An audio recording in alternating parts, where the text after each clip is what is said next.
আসসালামু আলাইকুম ওয়া রাহমাতুল্লাহি ওয়া বারাকাতুহু নাহমাদুহু ওয়া নুসাল্লি আলা রাসূলিহিল কারীম আম্মা বাদ। প্রিয় দর্শক, সবাইকে স্বাগত জানিয়ে শুরু করছি হাদিসের বাণী অষ্টম পর্ব।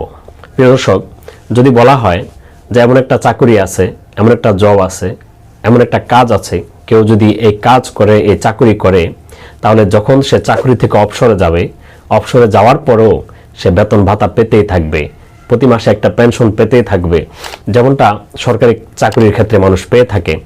যদি এমন একটা কাজের অফার করা হয়, তাহলে আমরা সবাই চাইবো সেই কাজ করতে, যাতে করে আমি আমার অবসরে যাওয়ার পরও এটার বেতন ভাতা পেতে থাকি, অবসরে যাওয়ার পরও যেন কিছু সুযোগ সুবিধা ভোগ করতে থাকি, ভোগ করতে পারি, সুযোগ সুবিধা পেতে পারি। এ কারণে সবাই চাইবো, সবাই চাবে যে এই কাজটা করার জন্য, এই চাকরিটা করার জন্য। প্রিয় দর্শক, এটা তো গেল দুনিয়ার বিষয়, দুনিয়ার জীবনে আমরা সবাই চাই। যদি এমন অফার করা হয় যে মানুষ জীবিত অবস্থায় মৃত্যুর আগে এমন কিছু কাজ যদি করে যায় যে কাজগুলো করার পর সে যখন মারা যাবে, যখন তার সমস্ত আমল বন্ধ হয়ে যাবে, তার সমস্ত কাজ বন্ধ হয়ে যাবে, তার আর কোনো কিছুই করার থাকবে না, সেই সময় সে কবরে শুয়ে শুয়ে অনন্তকাল, অনন্ত অসীম কাল পর্যন্ত সে তার কবরে শুয়ে শুয়ে নেকি পেতে থাকবে, সওয়াব পেতে থাকবে। এমন অফার যদি করা হয়, তাহলে বলুন তো সেই কাজটা আমাদের করা দরকার কিনা? অবশ্যই দরকার। বরং আমাদের এই ধরনের কাজ, এই ধরনের আমলগুলোকে লুফে নেওয়া, এগুলো বেশি বেশি করা আমাদের সবার দায়িত্ব, কর্তব্য, যাতে করে আমার অনন্ত অসীম সেই কবরের জীবন, পরকালীন জীবন যেন সুখের হয়। প্রিয় দর্শক, এখন প্রশ্ন জাগে যে এমন কোনো আমল আছে কিনা যেটা আমার মৃত্যুর পরও যখন আমার সব বন্ধ হয়ে যাবে, আমি কবরে শুয়ে শুয়ে সেটার সওয়াব পেতে থাকবো? হ্যাঁ, অবশ্যই আছে। আমরা মুসলিম শরীফের হাদিসের দিকে তাকালে দেখতে পাই, হযরত আবু হুরায়রা রাদিয়াল্লাহু তাআলা থেকে হাদিস বর্ণিত আছে। তিনি বলেন, নবী আরবি সাল্লাল্লাহু আলাইহি ওয়াসাল্লাম ইরশাদ করেছেন, ইযা মাতাল ইনসান ইনকাতা আনহু আমালুহু। নবী সাল্লাল্লাহু আলাইহি ওয়াসাল্লাম বলেছেন, যখন মানুষ মারা যায় তো তার সমস্ত আমল বন্ধ হয়ে যায়, তিনটা আমল ব্যতীত। তিনটা আমল মানুষের মৃত্যুর পরও জারি থাকে, ইল্লা বিন সাদাকাতিন জারিয়া। এক নম্বর হলো সদকায়ে জারিয়া।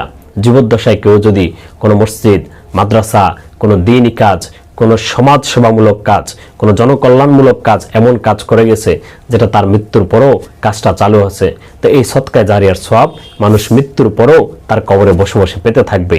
দ্বিতীয় নাম্বার, নবীজি বলেন, আও ইলমিন ইউনতাফাউ বিহি, যে এমন ইলম, এমন জ্ঞান সে বিলিয়ে গিয়েছে যেটার দ্বারা মানুষ উপকৃত হয়। আপনি একজনকে দ্বীনি বিষয় শিখালেন, কোরআন সুন্নাহ শিখালেন, বা এমন কোনো জ্ঞান শিখালেন যেটার দ্বারা মানুষ উপকৃত হচ্ছে যুগ যুগ ধরে, তা এটার সওয়াবও ওই যে ব্যক্তি শিখালো সে কবরে বসে বসে পেতে থাকবে। তিন নাম্বার, আও ওয়ালাদিন সলিহিন ইয়াদউ লাহু, এমন নেক সন্তান রেখে গেছে যে সন্তান তার মারা যাওয়ার পর মা বাবার জন্য দোয়া করে। এজন্য প্রিয় দর্শক, আমাদের উচিত, আমাদের কর্তব্য এই কাজগুলো করা, যেগুলোর দ্বারা আমি আপনি মৃত্যুর পরও কবরে শুয়ে শুয়ে সওয়াব পেতে থাকবো, এটার ফজিলত পেতে থাকবো, এটার বরকত পেতে থাকবো, এর নেকি পেতে থাকবো।